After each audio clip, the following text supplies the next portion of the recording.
Salut YouTube, bienvenue dans cette nouvelle vidéo et aujourd'hui j'aimerais te parler du MacBook Pro M1. Tu vas te demander pourquoi je vais parler du MacBook Pro M1 sachant que j'ai déjà fait une vidéo sur la chaîne YouTube qui parle de ce MacBook Pro M1 et je vais te donner un petit peu mon avis et pourquoi je pense que c'est le meilleur investissement à faire en 2022 sur ce MacBook Pro M1 plutôt que les nouveaux MacBook Pro M2 et aussi parce que dans l'ancienne vidéo je passais pas vraiment en revue sur certains points, c'était assez flou et aussi parce que la qualité a évolué entre temps. Tout d'abord j'ai un MacBook Pro M1 de première génération du coup de 2020 avec 16 Go de mémoire, 512 Go de stockage et avec la fameuse puce M1. Alors déjà on va pas pouvoir retrouver ce MacBook Pro M1 sur le site d'Apple, maintenant c'est que les MacBook Pro M2 ou alors les M1 Pro, mais si je décide de choisir exactement la même configuration que j'ai avec le M1 et le M2, on a quand même presque 600 € d'écart entre les deux, parce que du coup le MacBook Pro M1 va se retrouver sur le marché de l'occasion, et parce que pour 600 € d'écart, je pense que c'est un peu le meilleur entre deux, mettre quand même un peu plus d'argent que des MacBook Air pour des MacBook Pro, mais quand même mettre moins d'argent, parce que quand même 2000 € ça reste un chiffre qui est quand même considérable, et ce MacBook Pro M1 de première génération reste un très bon entre deux, parce que c'est la première gamme où c'est des puces Apple, donc des puces M1 et plus des puces Intel. Les MacBook Pro avec une puce Intel ont tendance à ramer un peu, ont tendance à avoir du mal un peu à suivre lorsqu'il s'agit de même de lancer de grosses applications ou de plusieurs applications en même temps en fait, alors que le MacBook Pro M1 déjà démarre rapidement, arrive à gérer plusieurs applications, surtout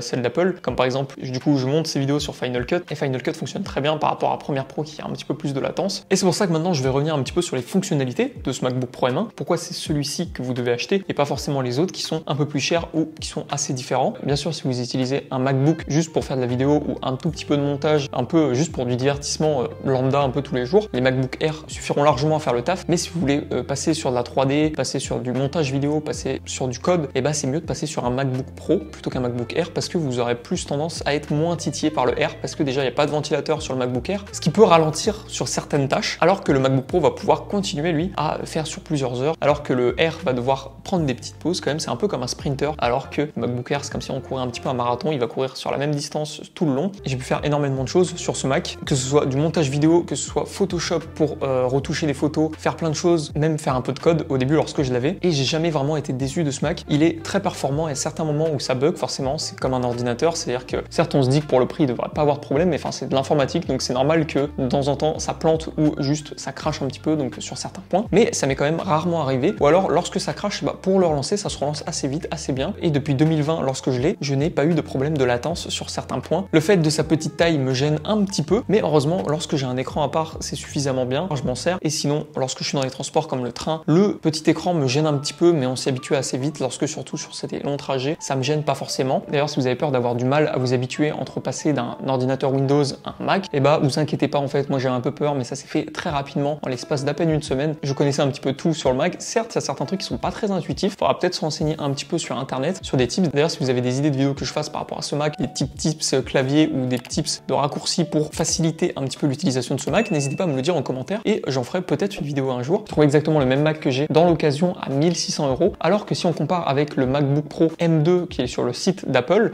en 13 pouces aussi pareil avec 16 Go de mémoire et 512 Go de stockage, on peut voir qu'il est quand même à 2059 €, donc 459 € d'écart entre les deux. 450 € c'est énorme, surtout déjà quand vous émettez une somme astronomique pour acheter un Mac. Je pense qu'il vaut mieux se tourner vers un MacBook Pro M1 de première génération plutôt que celui-là de deuxième génération, parce que certes il y a peut-être des nouveautés, certes ça va peut-être plus vite, mais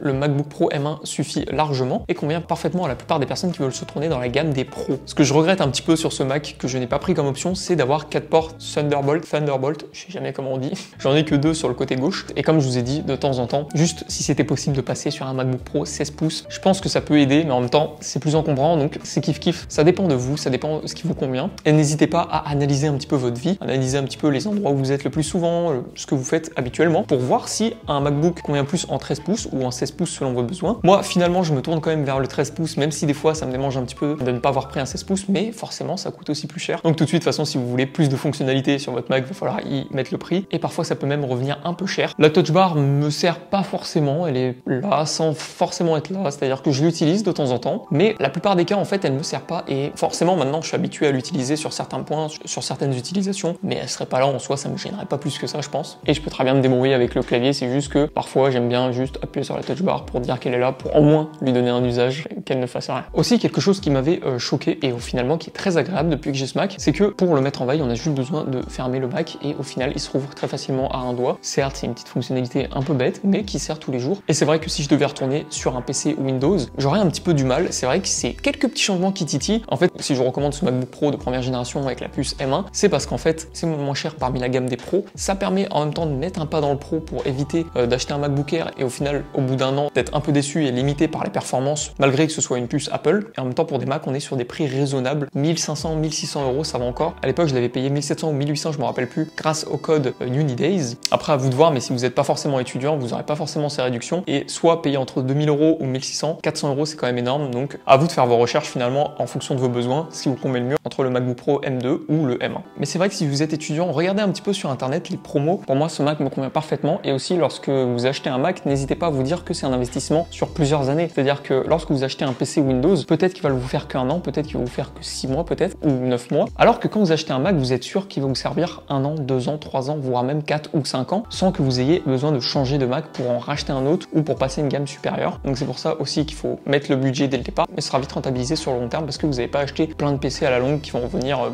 bien plus cher qu'un seul Mac en fait. C'était Dorian, j'espère que vous avez aimé cette vidéo. N'hésitez pas à me dire ce que vous en avez pensé en commentaire. Et si vous voulez d'autres contenus de ce genre, c'était Dorian, je vous dis à la prochaine. Ciao!